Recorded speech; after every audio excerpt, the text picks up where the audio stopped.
அனைவருக்கும் வணக்கம். நேத்து காலையில ஒரு குட்டி நாய் வந்து ஒரு பெரிய நாயால கடிபட்டு, ஒரு உயிருக்கு ஆபத்தான நிலையில ரொம்ப சத்தம் போட்டுட்டு, ரொம்ப பரிதாபமான நிலையில இருந்துச்சு.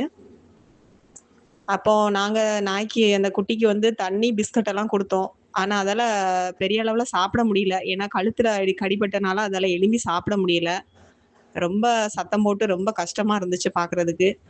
அப்புறம் வந்து நான் 2வது தெருவுல 2வது தெற்கு தெருவுல டாக் ட்ரெய்னர் சரவணன் சார் அவங்களுக்கு நான் ஃபோன் பண்ணேன். ஏதாச்சும் அவங்க கிட்ட ஹெல்ப் கேட்கலாமான்னு ஃபோன் பண்ணப்போ, அவங்க நான் ஃபோன் பண்ணி ஒரு 5 மினிட்ஸ்லயே எந்த ஒரு சலிப்பும் இல்லாம, உடனே 5 நிமிஷத்துலயே வந்துட்டாங்க. வந்து அந்த நாய்க்கு வந்து ஃபர்ஸ்ட் எய்ட் குடுத்தாங்க.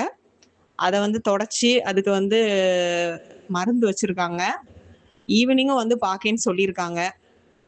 இத நான் எல்லார்கிட்டயும் ஏன் சொல்லணும்னு நெனைக்கிறேன்னா, அவங்க ஒரு டாக் ட்ரெய்னரா இருந்தபோதும், நம்ம கூப்பிட்ட ஒரு 5 நிமிஷத்திலேயே ஒரு எந்த சலிப்பும் இல்லாம வந்து, அந்த ஒரு நாய்க்கு உதவி செஞ்ச அந்த மனசுக்கு வந்து நான் என்னோட நன்றிய தெரிவித்துக் கொள்கிறேன்.